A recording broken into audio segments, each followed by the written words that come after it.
خوښې سره په بد اخلاقۍ خاوند د واده په ورځ ښځه طلاقه کړه.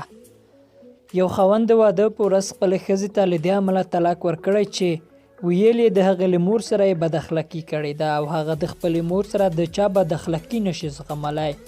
ویل کېږي د مصر یوه اوسیدونکي د واده پر مهال له انځورونو اخیستلو مخکې خپلې ښځې ته طلاق ورکړی او د واده لپاره ورغلي خپل ټول کسان یې بیرته بوتلل. د مصر ورځپاڼې البیان د راپور په وینا د مصر په یوه کلیواله سیمه کې د واده خلک خپلې 28 کلنې ناوې ته د واده په ورځ له دې امله طلاق ورکړی چې ویل یې د هغې له مور سره یې بد اخلاقي کړې ده او د واده وره یا راغلي خلک یې بیرته واپس کړل. ویل کېږي د واده هلک خپل کسان بیرته بوتلل او د نجلۍ مور په دغه مهال له سخت حالت سره مخ شوه. د مصر دغه ناوې البیان ورځپاڼې سره په خپلو خبرو کې ویلي دي چې زما خاوند زما د خبرو اورېدو پرته ماته طلاق راکړ. هغه وایي چې زه هڅه کوم چې له هغه سره اړیکه ونیسم خو هغه ماته هیڅ ځواب نه راکوي. بل لوري د واده هلک دغه ورځپاڼې ته ویلي دي چې هغه له خپلې مور سره په هیڅ حالت کې د چا بد اخلاقي نشي زغملی.